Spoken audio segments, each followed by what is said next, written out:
இப்போ இந்த சம்மர் சீசன்ல ஸ்கின் மெயின்டெனன்ஸ்ங்கிறது ரொம்ப பெரிய பிரச்சனையா இருக்குது. கண்டிப்பா இப்போ சம்மர் ரொம்பவே அதிகமாக தான் இருக்கு. மெயின் வந்து ஸ்கின் வந்து ரெண்டு மூணு விஷயங்கள் நம்ம ஸ்கின்ல எடுத்துக்கணும். ஒண்ணு வந்து ஸ்கின்னை வந்து நம்ம எப்பவுமே ஹைட்ரேட்டடா வச்சுக்கணும். நீர் சத்து வந்து ஸ்கின்ல வந்து குறையாம எப்பவுமே அதிகமா பார்த்துக்கணும். அதுக்கு பண்ண வேண்டியது வாட்டர் வந்து நிறைய குடிக்கணும், குடிச்சிட்டே இருக்கணும். மினிமம் அந்த ஏஜ் ஓவர் ஏஜ்க்கு எவ்வளவு குடிக்கிறதுன்னு இருக்கு. 5 வயசு குழந்தை ஒரு நாளைக்கு எத்தனை லிட்டர்? 5 வயசு குழந்தைன்னா மினிமம் ஒரு 1 to 1.5 லிட்டர்ஸ் குடிக்கணும். அந்த மாதிரி ஏஜ் வயசு குழந்தைங்களுக்கு என்னென்ன அளவு கொடுக்கணுமோ, இப்ப அதுவே 6 to 8 வயசு குழந்தைங்க இருக்கிறாங்கன்னா ஒரு 1.5 to 2 லிட்டர்ஸ் வரைக்கும் குடிக்கலாம். நம்ம அடல்ட்ஸ் எல்லாம் வந்து 3 to 4 லிட்டர்ஸ் வரைக்குமே குடிக்கலாம். இதுவே சம்மர்ல இன்னுமே கொஞ்சம் அதிகமா குடிக்கலாம். அதனால ஹைட்ரேஷன் நல்லா மத்த சீசன்ல எடுக்கிறத விட சம்மர் சீசன்ல கொஞ்சம் கண்டிப்பா அதிகமா எடுக்கணும். ஏன்னா நமக்கு ஸ்வெட்டிங் ஆகுறதுனால டீஹைட்ரேஷன் இன்னுமே நம்ம உடம்புல இருந்து வெளியில போற லாசஸ் வந்து இன்னுமே அதிகமாகும்.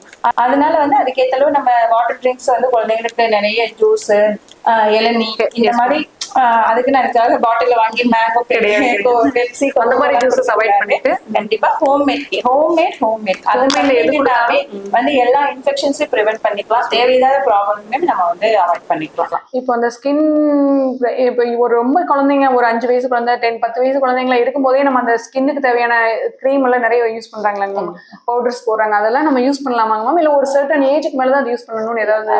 பவுடர்ஸ் வந்து கம்பல்சரியா யூஸ் பண்ணணும்னு அவசியமே கிடையாது. பவுடர்ஸ் வந்து நம்ம ஸ்மெல்லுக்காகவும் நம்மளோட ஆசைக்காகவும் தான் குழந்தைங்களுக்கு யூஸ் பண்ணிக்கிறோம். பட் ரொம்ப ட்ரை ஸ்கின்னா இருக்கிறவங்களுக்கு வீட்லயே கோகனட் ஆயிலே அப்ளை பண்ணிக்கலாம். இல்ல மாய்ஸ்சரைசர்ஸ் வந்து யூஸ் பண்ணிக்கலாம். கோகனட் ஆயில் அந்த காலத்துல இருந்து அந்த கோகனட் ஆயில் இருக்கு, அது கிடைக்கணும். ஸ்கின்னை மாய்ஸ்சரைஸ் பண்றதுக்கு மாய்ஸ்சரைசர்ஸ் வந்து யூஸ் பண்ணிக்கலாம். அது ஒன்றும் ப்ராப்ளம் கிடையாது.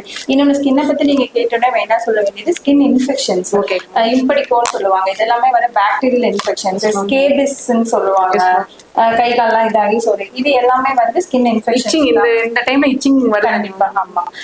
அதனால இதெல்லாமே வந்து என்னன்னா இதுவுமே ஒரு குழந்தைங்களுக்கு இருந்து இன்னொரு குழந்தைங்களுக்கு ஸ்ப்ரெட் ஆகிறதுக்கு சான்ஸ் இருக்கு.